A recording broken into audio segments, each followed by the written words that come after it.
প্রিয়ার সাথে কিছুক্ষণ পেজে সকলকে স্বাগত জানিয়ে আজকে আবারও একটা রেসিপি শেয়ার করছি।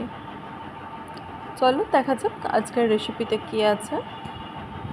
আজকে মাছের ডিম দিয়ে বড়া করেছিলাম, সেই বড়ার রেসিপিটাও আর একদিন অ্যাড করে দেব।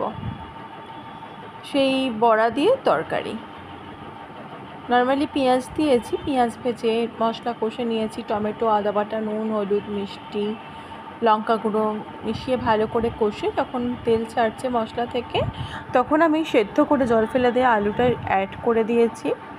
ভালো করে কষা হয়ে গেলে যখন দেখব যে মশলা দিয়ে আবারও তেল ছাড়ছে, ঠিক সেই সময় আমি জল দিয়েছি।